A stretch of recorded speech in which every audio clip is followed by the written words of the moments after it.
अस्सलामुअलैकुम वरहमतुल्लाहि वबरकातुहू। दोस्तों, उम्मीद करता हूँ आप खैरियत से होंगे। मैं हूँ मोहम्मद मकसूद कासमी और आप देख रहे हैं बाग मदीना यूट्यूब चैनल। तेलंगाना हुकूमत ने मुस्लिम लड़कियों की शादी के लिए आधार कार्ड को लाजमी किया है। नीज़ नौजवान मुस्लिम लड़कियों की शादियां कराने वाले ऐसे काजियों के खिलाफ सख्त कार्रवाई करने का फैसला किया गया है जो ज़ाब्तों के खिलाफ वर्जी करते पाए जाएं। वक्फ बोर्ड को तमाम शादियों की तफसीलात ऑनलाइन दाखिल करने की हिदायत भी दी गई है। हुकूमत ने यह फ़ैसला नौजवान लड़कियों की अरब शहरियों से शादी की शिकायत मौसूल होने के बाद किया है।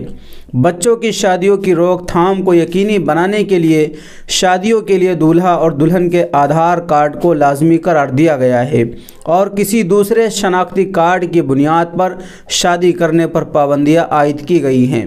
काजियों को हिदायत दी गई है कि वह आधार कार्ड की बुनियाद पर इस बात की निशानदही करें कि दूल्हा और दुल्हन बालिग हैं या नहीं हैं। शादी के फ़ौरन बाद शादियों की तफसीलात वक्फ बोर्ड को पेश करने की हिदायत दी गई है। ऐसा न करने की सूरत में काजियों और मुलव्विस अफराद के खिलाफ कानूनी कार्रवाई की जा सकती है। कबल अज़ीं काजियों का तकर्रुर महकमा अक़लियती बहबूद के ज़रिए किया जाता था, लेकिन अब इसमें मामूली तब्दीली की गई है। ज़िला कलेक्टर दरख्वास्त का जायज़ा लेगा और महकमे को अपनी सिफारिश पेश करेगा। इसके अलावा निकाहनामा ऑनलाइन दस्तयाब रखने के अहकामात जारी किए गए हैं। अभी तक शादी के तमाम मामलात तहरीरी तौर पर होते हैं।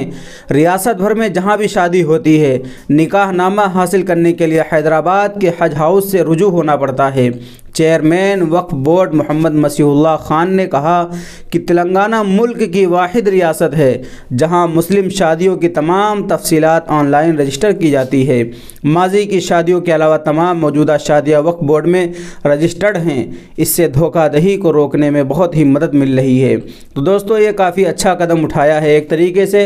अब देखते हैं इसके ऊपर हमारे अकाबिरीन उलमा इकराम क्या कहते हैं इस कदम के बारे में कि ये अच्छा कदम है या बुरा है, इसके क्या असरात पड़ेंगे। दोस्तों, आपका इसके मुताल्लिक क्या कहना है, अपनी कमेंट ज़रूर करें और साथ साथ में अगर पहली बार हमारे चैनल को देख रहे हैं तो बराए मेहरबानी चैनल को सब्सक्राइब भी कर लीजिए। चलिए इंशाल्लाह फिर मिलते हैं इंशाल्लाह किसी नए वीडियो में नए टॉपिक के साथ। तब तक दुआ की दरख्वास्त है। अस्सलामु अलैकुम वरहमतुल्लाहि।